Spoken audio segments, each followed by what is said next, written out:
Today I'm going to be showing you how an average day on our vegetable farm looks. But before we get to the irrigating, which you see here, we got to start back at the beginning. Good morning, everyone. Welcome to Broyans Farm. Today is Sunday. Just got down here to the farm. We don't usually start early on this day just because it's the weekend. Sunday we try, to take a little bit of time off. But there's definitely still work to be done. We got to get my mom's truck, or actually my dad's truck, loaded up for my mom for the farm market. We got to wash some potatoes for tomorrow at the Scranton Farmers Market and pick some sweet corn for some orders. The cooler here is full and ready for Scranton again tomorrow. We have a huge assortment of cantaloupe, watermelon, cabbage, peppers, eggplant, pickles. Basically, everything you can imagine, we've got it in here. Should have a really nice load. The biggest thing now is that we're trying to get not only our normal load pack, but also get now pumpkins because they're starting to come on. We got a couple at our farm market the other day.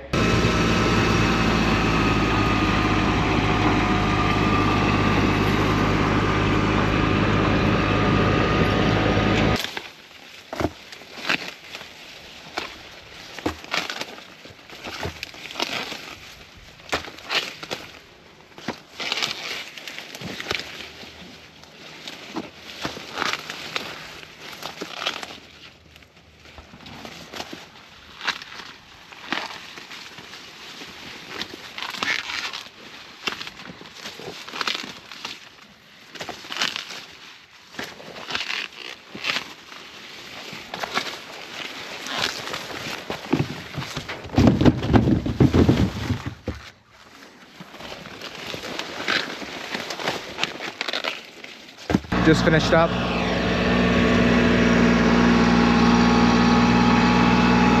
Heading back to the shed. Come on. I'm thirsty. The last job we're going to do before heading out to the farm market is bag corn. We usually have to do this around once a week, maybe 10 days at most. And all it is bagging corn out of our grain bin into a bag, putting exactly 50 pounds in there. Actually, we put a little over 50 pounds just to make sure the customer always gets a little bit extra. And it's a 3-step process basically. First step is bagging it, second step is weighing it, and the third step is tying it. And I guess you could say 4 if you want to include taking them out to the market and dropping them off. My girlfriend Sammy is one weighing them at the moment. After me and Dad get done bagging, I'll carry it over onto the scale, she'll weigh it, and then she'll place it on her right hand side. That way we know it's ready to be tied or sewed, whatever you want to call it.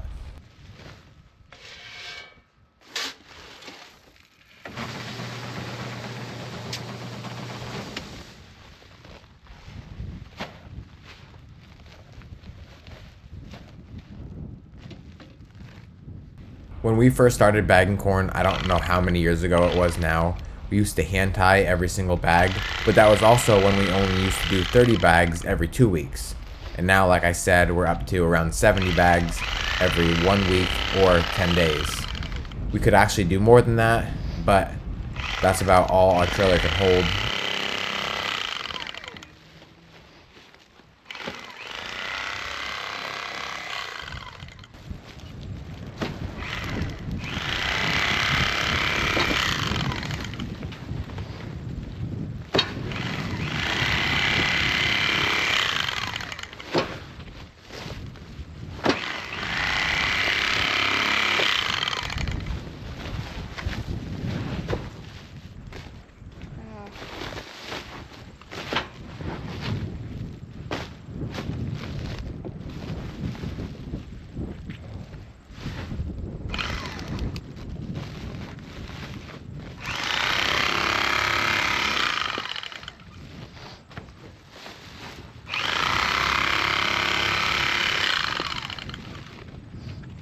We're starting off this morning just getting a list around for what we need to pick for the day.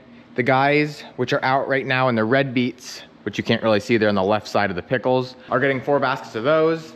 I'm gonna be making a list right now for peppers. In the cooler here, I'll show you what we got.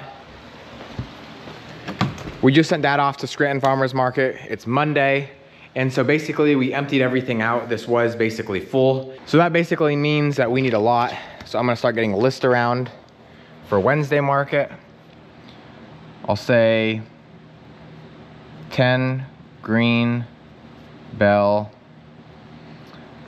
5 red, 4 yellow, and I would say 4 orange bell. O-R-A-N-G-E. Okay, so that's good for bell. Then we'll get about 5 long hots, or also known as cayenne. We're gonna need probably 1 more banana hot, or also known as Hungarian hot wax. We're gonna need probably, I would say 2 cherry and 1 jalapeno. I guess before I do the peppers though, Mom just called and said that we should be doing some tomatoes. She has a guy coming to the farm, which usually they just go to the farm market, but we're not open today, and he wants, or some guy wants, 15 baskets of, I think round, maybe round and plum mix, I don't really know. So we're gonna head up there and do that first. That way, if he gets here a little bit early, they're already ready. I'm now here in the tomato field. We have 3 rows up top, 4 rows in the middle, and another 3 rows down below. We have a mixture of round, which is up here, and then the plum are down below. The plants are basically dead, or just about dead, but it's not that big of a deal because the tomatoes that are here have already got to the size and are as nice as we want them to be. And so obviously, yeah, you want a healthy plant to keep producing, but at least we're gonna have a bunch of tomatoes as of right now. And so we have a guy, like I said, that wants that 15 boxes. He doesn't want them in baskets, wants them in boxes. They're all half bushels, and he would like them to be of a bigger size. So I'm gonna try and get them right now.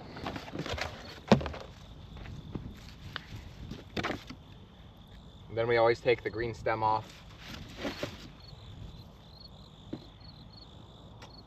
I'll put that one in.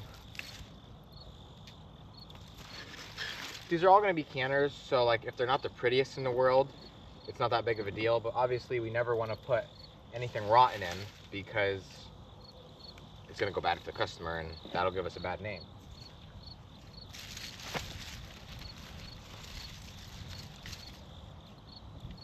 This is probably about as small as I'll go. Beautiful tomatoes, just smaller size.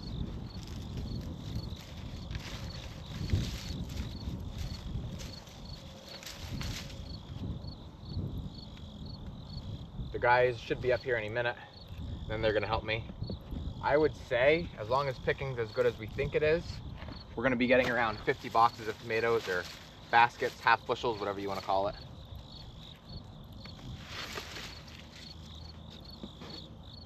So we got the 15 baskets, or actually boxes, for that order. While 2 of us worked on that, the other 2 worked on plum. You can see them lined up down through the field here. The plum are actually getting really cleaned out. Just look at this bush. There was, you know, probably 50 tomatoes there, and now it's almost bare. And when you look over here at the round, you can just see how full, you know, it should have been. So it's kind of a good thing. We're getting them cleaned off before they go bad or the rain cracks them. And so we're gonna probably stop with those for now, just because it's taken a little bit longer. And we have so many round, you know, why not pick those?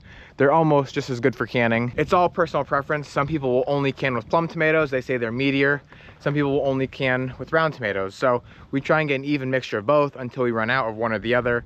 And then, you know, we just focus on one. I don't know exactly how many baskets of tomatoes we have picked out of this field so far, but it's probably in the 200s, I would say.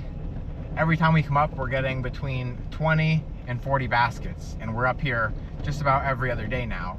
Today we're gonna get at least 40, maybe even 50, because tomorrow's Tuesday, the market reopens again for the week, and then we also have to get for the Scranton Farmers Market, and on top of that we have orders. So we're just trying to get all of our orders filled and pick as many as we can before we get another big rainstorm, because if we do get another storm, that could be the end of them. They're all very ripe, and what rain will do is actually make huge cracks in them, making them go bad within the day, or maybe even 2 at most. They're nice.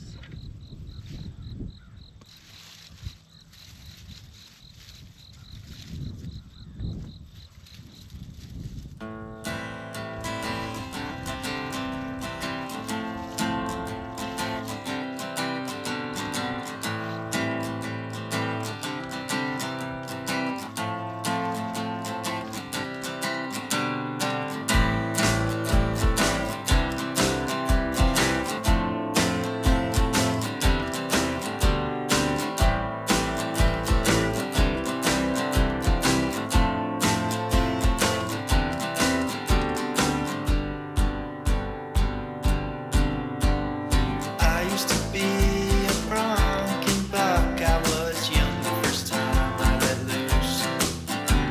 And all of my friends on a bender again, always looking for something to do. And we all had jobs but no money at all. We were broken, alone and confused. So you came along with my back against the wall. You gave me everything I had to lose.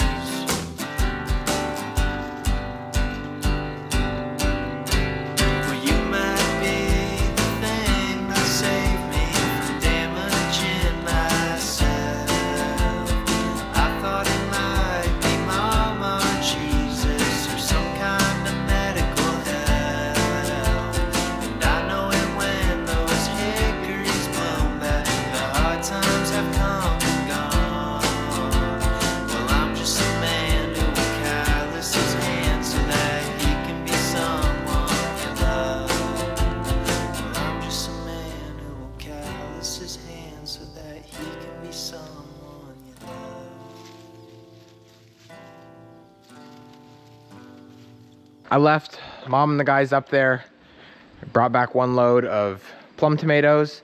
I'm gonna take the International down now to the potato field and dig some of those. The guys only are working till like 4 o'clock today. And by the time they finish tomatoes, we're really only gonna have time to finish up the potatoes that I've dug. So I wanna go start that now. That way they can go right down there and start working on that. Here is the order that we got. Tried to get the guy bigger ones like he requested, mediums to larges to be specific. And I think that's exactly what we did. Pretty nice. I don't know if he's canning all of these. I don't know if he's reselling them, but it doesn't matter to me as long as he comes and buys them.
I think this was the best yielding potatoes yet. The size is the same. They're not really gonna get no bigger anymore. But just as far as the baskets we're gonna get for the amount that I've dug is gonna be more than normal, I think. Just seeing the potatoes laying thick in there. I got 2 baskets here after cleaning out the digger. I'm gonna back out and then head over on the other side, do the white.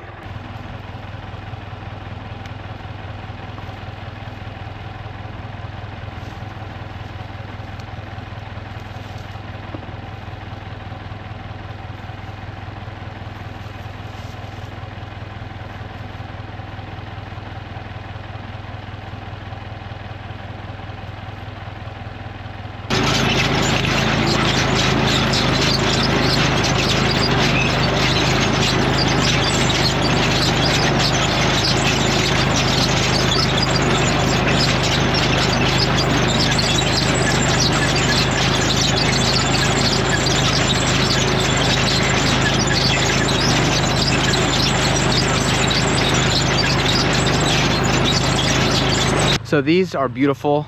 I think they're finally about as big as they're gonna get. It's just that they're not as plentiful as you can see, obviously, as the red. The main thing is that they're at a good size. People don't want a little tiny potato, especially when they're trying to store them for the winter, so that's good. We just aren't gonna get as many probably as we do every other year. Here comes Stacy. He's always got to check on everything, make sure there's no mice in the fields or skunks.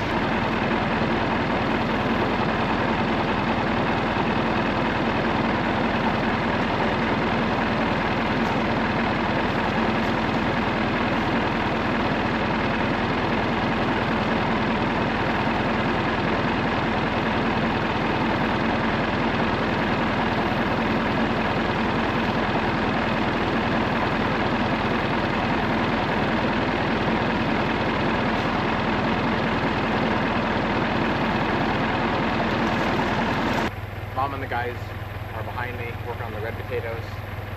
I'm just finishing up, cleaning up here so I can get the digger out with the white potatoes, and then I'm gonna go help them.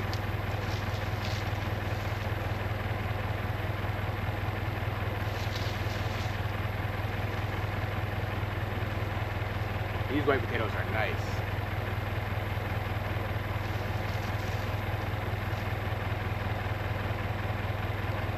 So we just got back here in the shed after potatoes. This is some of them that we're just gonna wash. The others we put down in the storage. That way they stay dry and cool. This is the couple pickles they got and the red beets. And then on the other side is all the tomatoes we got today. I think in total between plum and round, along with the boxes, we picked 55 half bushel baskets today. They're not all exactly perfect, but that's why we consider them canners. But for the most part, they are very nice, as you can see.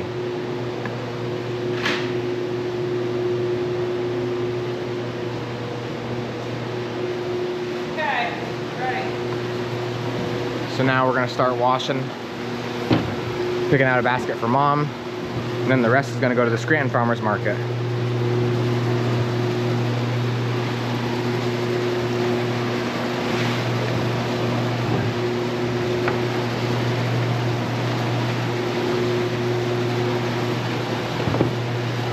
So now after the harvesting's done, Mom went home. She's actually gonna be making tomato sauce. I figured I'll come down here to the irrigation pump and I'm gonna start that up and water our eggplant and peppers. We haven't been getting enough rain these last couple rainstorms to really, you know, give them what they need. And so I'm gonna start this up. How this works is you can see this line right here that goes down into our pond. There's a jug holding that line up so it's not sitting on the bottom, sucking up all that dirt and debris. And so what we're gonna do is suck the water up through here. It's gonna flow through the pump. It's gonna shoot it out. And then we have two underground lines that come up out of the ground here.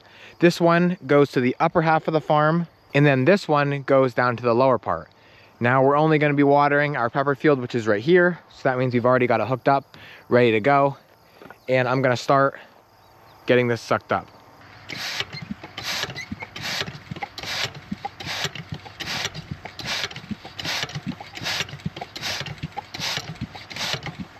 It's a huge line, so it's gonna take a lot of pumping.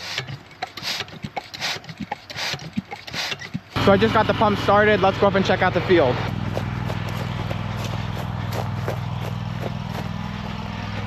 She's working. It's so cool to see, even though it's such a pain to lay that irrigation pipe out there and get it all set up, rain birds in, but it's satisfying to watch once it's going. So as I was saying, right here is where this line comes up out of the ground, and then we can go wherever we want with it.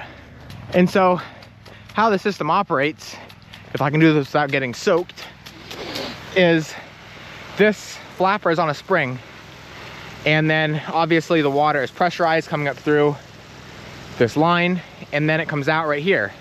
So as this little flapper with the spring on it hits that, it makes it operate, not only misting it for the close ones, but also shooting it far and making it go around in circles. And I'm gonna get out of here before I get soaked. The only problem is sometimes if we have the pipes not connected for a little while, mice will make nests in there, they'll clog it up, and then it's a huge pain for us to go through and have to try and clean them out while it's going. But as far as I can see, I don't see any problems so far.